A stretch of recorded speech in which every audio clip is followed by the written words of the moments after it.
শুভ সন্ধ্যা। আপনাদের সাথে আছি আমি শাকিলা মতিন মৃদুলা। প্রিয় দর্শক শ্রোতা, শরতের এই সন্ধ্যায় সবাইকে স্বাগত জানাচ্ছি প্রতিদিনের সান্ধ্য আয়োজন শুভ সন্ধ্যার আজকের আয়োজনে। শুভ সন্ধ্যায় আজ থাকছে আগামীকাল ঢাকায় এনটিভি হাইলাইটস এবং বিশ্ব রঙের কর্ণধার ফ্যাশন ডিজাইনার বিপ্লব সাহার সঙ্গে আলাপচারিতা। প্রথমেই আগামীকাল ঢাকায়।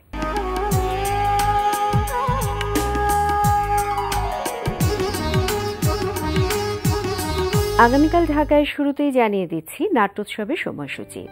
শিল্প সংস্কৃতি ঋদ্ধ সৃজনশীল মানবিক বাংলাদেশ এই স্লোগান নিয়ে বাংলাদেশ শিল্পকলা একাডেমির নাট্যকলা ও চলচ্চিত্র বিভাগের আয়োজনে বাংলাদেশ শিল্পকলা একাডেমিতে অনুষ্ঠিত হচ্ছে 7 দিনব্যাপী মূল্যবোধের নাট্যোৎসব 2016।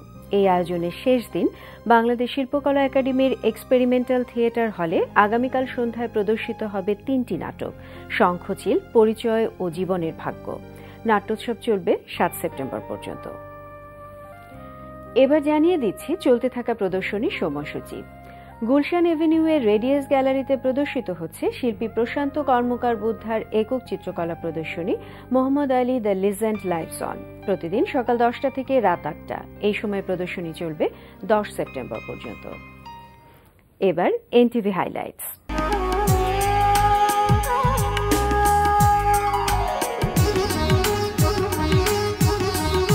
জানিয়ে দিচ্ছি কি কি থাকছে এনটিভির রাতের অনুষ্ঠান সূচিতে। সন্ধ্যা 6:45 দেখবেন জহিরুল আলমের উপস্থাপনায় টক শো ফ্র্যাঙ্কলি স্পিকিং।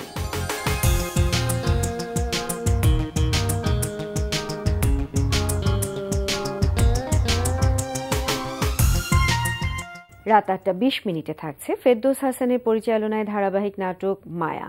ওকে একটা ফোন দেন। আমার তো পকেট মারি হয়ে গেছে। ফোন? টাকাও?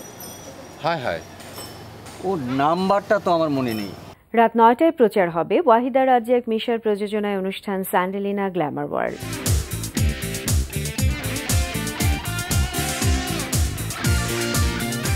রাত 9:40 দেখবেন সুমন আনোয়ারের পরিচালনায় ধারাবাহিক নাটক সিনেমাওয়ালা।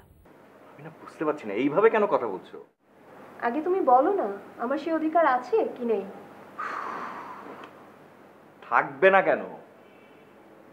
হ্যাঁ আছে, আর উফ থাকবে না কেন, এ দুটো কথার মধ্যে না অনেক পার্থক্য আছে। রাত 11:30 দেখবেন ইমরাউল রাফাতের পরিচালনায় ধারাবাহিক নাটক তরুণ তুর্কি। দেখো, তুমি আমার একমাত্র মেয়ে দেখে এই ধরনের উদ্ধত্ত আচরণ করতে পারো, কিন্তু আমার সঙ্গে ঘরে বাইরে অফিসে কেউ এ ধরনের আচরণ করে না। সবাই ভীতু। রাত 12টায় থাকছে টক শো এই সময়।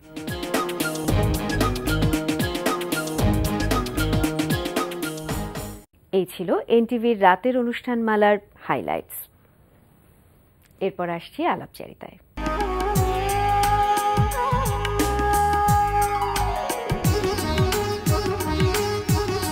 প্রিয় দর্শক, আমাদের আজকের অতিথি বিশ্ব রঙের কর্ণধার ফ্যাশন ডিজাইনার বিপ্লব সাহা। চলুন কথা বলি তার সঙ্গে। শুভ সন্ধ্যা। শুভ সন্ধ্যা। ভালো আছেন? জি ভালো আছি। এখন নিশ্চয়ই অনেক বেশি ব্যস্ত সময় কাটছে, সামনেই ঈদ, তারপর পরই পূজা। আসলে 12 মাসে 13 পার্বণ তো আমাদের দেশে, আর প্রত্যেকটা উৎসবকে ঘিরে আমাদের কাজ করতে হয়। সেই জন্য এখন তখন সব সময় দেখা যায় একটা একটা ইভেন্টের জন্য ব্যস্ততা থাকে। আর আমাদের ব্যস্ততাটা একটু বেশি কারণ হচ্ছে আমাদের ক্রিয়েট করতে হয়। যদি বাইরে থেকে এনে যারা সেল করছে তাদের ব্যস্ততার সাথে আমাদের মিলবে না, কারণ আমাদের ক্রিয়েট করতে হচ্ছে এবং টোটালি দেশীয় ঐতিহ্য, দেশীয় ম্যাটেরিয়াল, দেশীয় আমাদের যা কিছু আছে সব কিছুকে আসলে পোশাকে তুলে ধরার চেষ্টা করি, যেগুলো একটা মেসেজ ক্রিয়েট করে, যার জন্য ব্যস্ততা একটু বেশি থাকে।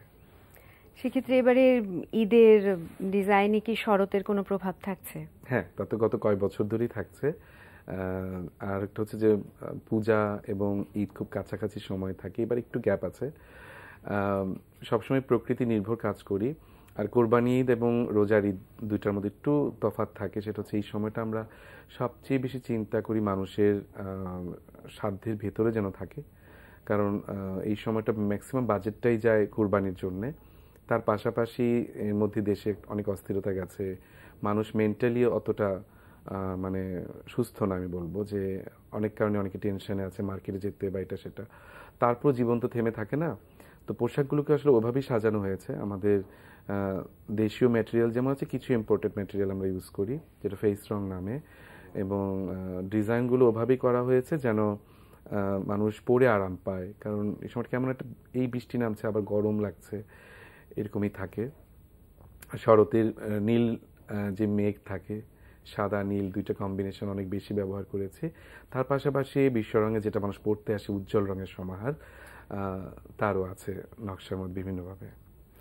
এই যে বললেন যে প্রকৃতির একটা ছোঁয়া সবসময় থাকে ডিজাইনের ক্ষেত্রে, সেক্ষেত্রে ভাবনায় প্রকৃতির প্রভাব তো পড়েই। তা তো অবশ্যই, কারণ এখন আমি যদি গরম ফিল করি তখন কিন্তু এক যেরকম ডিজাইন হবে, আবার শীতকালে কিন্তু আরেক রকম ডিজাইন হয়।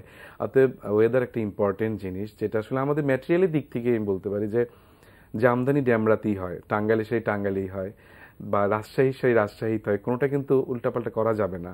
তো সেই ক্ষেত্রে তারা অনেকটাই আমাদের ডমিনেট করে। যেমন একটা সময় থাকে যখন ফসল কাটতে হয়, ধান কাটার একটা সময় থাকে, সেই সময় কিন্তু আবার তাঁতিরা বসে থাকে, তাতে বসে না, তারা ধান কাটায় চলে যায়। এরকম সিজনাল বিভিন্ন ধরনের ব্যাপার থাকে যেটার উপর আমাদেরকে নির্ভর করে ডিজাইনগুলো করতে হয়, ম্যাটেরিয়ালটা ডেভেলপ করতে হয়।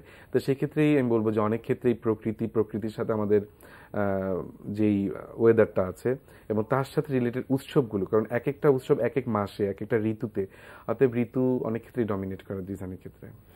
ডিজাইন করবার ক্ষেত্রে বয়সটা কি প্রাধান্য পায়, কিংবা কোন বয়সী ক্রেতাদের জন্য আর কি প্রাধান্যটা থাকে? এখানে দুইটা ব্যাপার আছে।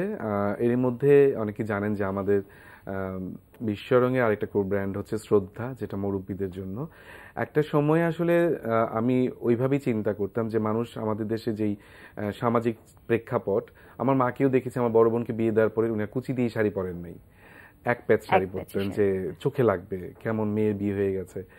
কিন্তু সময়গুলো আসলে আমি মনে করি যে এই যে তার কুচি দিয়ে শাড়ি পরাটা ছেড়ে দিল এবং আস্তে আস্তে সে গায়ের থেকে রংটাও হারিয়ে যাচ্ছে, আমার মনে হয় এই জায়গাগুলো আমার ফ্যামিলির অনেক মানে ভূমিকা থাকে যে বয়স্ক যারা তাদেরকে সাদা রং পরানো দরকার নেই, আমি যা মনে করি। কারণ রং অনেক ক্ষেত্রেই ভূমিকা রাখতে পারে তাকে সুস্থ রাখার, এবং একজন অসুস্থ মানুষ যদি একটা ইয়েলো কালারের শাড়ি পরে থাকে, তার মনে যেই স্যাটিসফ্যাকশনটা আসবে, তার দেখতে যে ভালোটা লাগবে, আমরা স্বাভাবিক দিকে একটা মানুষ মেন্টালি যদি আপসেট থাকে বা শারীরিকভাবে থাকে, তখন তারা খুব আনমনা একটা কালার পরে থাকে। তো সেই জন্য বিশ্বরং তো রয়েছে, উজ্জ্বল রং নিয়ে কাজ করি। আর এমনিতে যেটা হচ্ছে যে শ্রদ্ধা আমরা খেয়াল করেছি যে অনেক সময় সবাই ব্রাইট কালার পরতে পছন্দ করেন না, একটা ক্লাস আছে যারা একটু সফট কালার পরতে পছন্দ করেন, সেই জন্য শ্রদ্ধাতে যেখানে আসলে ভেজিটেবল ডাই থেকে শুরু করে বিভিন্ন প্যাস্টেল মুডের কালারগুলো আমরা ওখানে ব্যবহার করি, যেটা বয়স্করাও পড়তে পারে বা যারা একটু ইয়াংরা, যারা একটু অফ কালার পরতে পছন্দ করেন তারাও পড়তে পারেন। তবে নকশার দিক থেকে আমরা অবশ্যই খেয়াল করি, যেমন একটু সরু পার বয়স্করা পছন্দ করেন, বা একটু ছোট বুটি পছন্দ করেন, এবং পারগুলো যেন ভারী না হয় সেটা পছন্দ করেন, আঁচলটা যেন অনেক বেশি ভারী কাজ না হয়ে যায়, এই জিনিসগুলো মানে বিশেষ করে আরামটা আর কি যেন থাকে তাদের, সেটা খেয়াল রাখি। ঈদের পরপরই তো পূজা, তো পূজার ডিজাইনটা কি অলরেডি বাজারে এসে গেছে? আমরা বেশ কিছু কালেকশন চলে আসছে, আমরা একই সাথে প্রচার করছি যে ঈদ এবং পূজার কালেকশন পাওয়া যাচ্ছে। তবে প্রতি বছর পূজার একটা থিম থাকে যেটা নিয়ে আমরা কাজ করি, যেটা হচ্ছে আপনার দেবদেবী বিভিন্ন সিম্বলিক বিভিন্ন মোটিভ নিয়ে কাজ করি, বিভিন্ন মন্ত্র নিয়ে কাজ করি। এইগুলো আমরা ঈদের 2-1 দিন আগে বা ঈদের পরপরই পাওয়া যাবে, যে ছুটিটা যাবে 2-3 দিন, তারপরই প্রত্যেকটা আউটলেটে আশা করছি কালেকশনগুলো চলে আসবে, এবং সেখানে বিভিন্ন মন্ত্র থেকে শুরু করে বিভিন্ন, যেটা আসলে এই সময়টাই আমরা এই কাপড়গুলো শোরুমে আনি, যেটা সারা বছরের জন্য মানুষ তুলে রাখতে পারে কালেক্ট করে। সবসময় পড়তে পারবেন তারা? হ্যাঁ, সবসময় পড়তে পারবে, কারণ মন্দিরে যেতে আপনি খেয়াল করবেন প্রতিদিনই কিন্তু সবাই কম বেশি প্রার্থনা করেন, এবং আমার মনে হয় সেক্ষেত্রে যদি এই ধরনের পোশাকটা একটু আলাদা থাকে, আলাদা মোটিভে থাকে, সেক্ষেত্রে মনের ভিতরে যে শুদ্ধতাটা আসে, পবিত্রতা আসে, সেটা আমার অনেক ক্ষেত্রেই ভূমিকা রাখে। শুধু বাহ্যিক ভিন্নতা না, একেবারে ভেতরেও একটা ভিন্ন রকম একটা ফিলিং তৈরি হয়। আমি ফিল করি, যেমন আমার এই পাঞ্জাবিতে কিন্তু এটা কান্তজির মন্দির থেকে নেওয়া মোটিভটা, এখানে কিন্তু দুর্গার প্রতিমা আছে। হ্যাঁ, আমাদের কিন্তু চারপাশেই আছে, শুধু আমরা তুলে আনছি, পোশাকে নিয়ে আসছি। অনেক হয়তো কান্তজির মন্দির যেতে পারছে না, কিন্তু এটার মাধ্যমে কিছুটা হলেও ওই রিফ্লেকশনটা পাবে। এবং সে সবার ভেতরে কিন্তু একেবারে নিজেকে একটু ডিফারেন্ট ভাবে উপস্থাপন করবে যদি থিমগুলো এরকম হয়। সেটাই, এবং আপনি যখন 10 জনের সামনে যাবেন তখন আসলে দামটা মুখ্য না, আমার মনে হয় আপনি কি ধরনের পোশাকটা পরে যাচ্ছেন সেটা অন্য চেয়ে একটু আলাদা, মানে জিজ্ঞেস করবে যে এটা কোত্থেকে কেনা বা কিভাবে কালেক্ট করেছে, তখনই কিন্তু তার মনের ভিতরটা আনন্দ ভিতর থেকে আসে। সেক্ষেত্রে পুরোপুরি ডিজাইনারদের হাতে পুরো বিষয়টা। না, আমি মনে করি যে সাধারণ মানুষ যারা কেনাকাটা করে তারা এখন যথেষ্ট অ্যাডভান্স এবং যথেষ্ট অনেক আইডিয়াস তাদের মধ্যে আছে, হয়তো সময়ের অভাবে পেরে ওঠে না। অনেক ক্রিয়েটিভ মানুষ আছে, অনেক ক্রেতারাও আছে, তাদের কাছ থেকে আমরা আইডিয়া নিই, আবার অনেক আইডিয়া আমাদেরটা তারা নিচ্ছে, এইভাবে কাজ করি। যারা কিনছে বিশ্ব রঙের পোশাক, সেক্ষেত্রে এই যে শুধু ঈদ পূজা না, দেখা যায় যে এখন তো অনেক বেশি উৎসব বেড়েছে, ভ্যালেন্টাইন্স ডে, অনেক বিজয় দিবস, 26শে মার্চ, তারপর বন্ধু দিবস, মা দিবস, বাবা দিবস, অনেক দিবস, এবং এই যে দিবসকে কেন্দ্র করে পোশাক কেনার একটা প্রবণতা, এটা কিন্তু নতুন ট্রেন্ডটা শুরু হয়েছে। সেটা কারা ক্রেতা? তরুণ প্রজন্ম। আমি বলি এটা শুরুটা আমি বলবো যে আমাদের মতো দেশীয় ফ্যাশন হাউস 2-4 জন হাত ধরেই শুরু হয়েছিল, এবং এক্ষেত্রে মিডিয়ার ভূমিকা মানে ব্যাপক, কারণ তারা ছাড়া আসলে আমরা কিছুই ছিলাম না ওই সময়টায়। এখন এই ইন্ডাস্ট্রি অনেক ডেভেলপ হয়েছে। আমি এনটিভির কথাই বলবো যে এনটিভি কত বড় যে ভূমিকা রেখেছে ফ্যাশন ইন্ডাস্ট্রিতে, এটা আসলে যারা আমরা ওই সময় থেকে কাজ করে আসি তারা বুঝবো। কাজ করতে করতে যেটা হয় কি যে যখন দেশীয় পোশাকের প্রতি কারো তেমন ঝোঁক ছিল না, তখন এই দিবসগুলোকে আমরা বেশি পপুলার করেছি। আমাদের মেন মাধ্যম ছিল মিডিয়া, এবং ওই মিডিয়া এখন খেয়াল করবেন চ্যানেলে যতগুলো উৎসব কেন্দ্রিক নাটক, গান, প্রোগ্রাম হচ্ছে, প্রত্যেকটা কিন্তু আমরা আগে শুরু করেছি। সেই দিবস ধরে ধরে বিভিন্ন নাটক হচ্ছে, গান হচ্ছে, নাচ হচ্ছে, এটা সেটা হচ্ছে। এবং আমরা চেষ্টা করেছিলাম যে কোনোভাবেই যেন মানুষ বিদেশি কাপড়ের দিকে মুখটা না নিয়ে যায়। প্রতি বছর, প্রতিটা ঋতুতে, প্রতিটা মাসে এই ইভেন্টগুলোকে আমরা সবসময় উৎসব মুখর। বিক্রি কয় টাকা হচ্ছে সেটা ফ্যাক্ট না, কিন্তু মানুষ দেখতে আসছে এবং জানতে পারছে। একটা 21শে ফেব্রুয়ারি আগে আমরা ইউনিভার্সিটি এরিয়াতেই থাকতো, এখন কিন্তু তা না। বা পহেলা বৈশাখ চিন্তা করেন, ফুটপাতে বসে এখন আপনার একতলা দোতলা দিয়ে কাপড় বিক্রি হচ্ছে। এগুলো কিন্তু আসলে আমাদের হাত ধরেই আসছে। এখনো অনেকেই বিদেশি কাপড় যারা বিক্রি করে, তারাও দেখবেন পয়লা বৈশাখ আসলে এই লাল সাদা কাপড় রাখার চেষ্টা করে। হতে পারে সেটা ভারতীয় জর্জের শাড়ি, কিন্তু তারা কিন্তু এক জায়গাটা হার মেনেছে। সেই ক্ষেত্রে সাধারণ মানুষ যারা আমাদের দেশীয় কাপড় পরছেন, মিডিয়া যারা কাজ করছি আমরা এটার পেছনে, প্রত্যেকেরই অবদান আমি বলবো যে এটার পেছনে। আপনি দীর্ঘদিন ধরে এখানে কাজ করছেন, এবং আপনি জানেন যে 24 বছর প্রায়। সকলকে আকৃষ্ট করার জন্য ইদানিং এক ধরনের অফার প্রচলন হচ্ছে। তো সেক্ষেত্রে আপনি কি মনে করেন যে আসলে এই অফারটা কতটুকু কার্যকরী?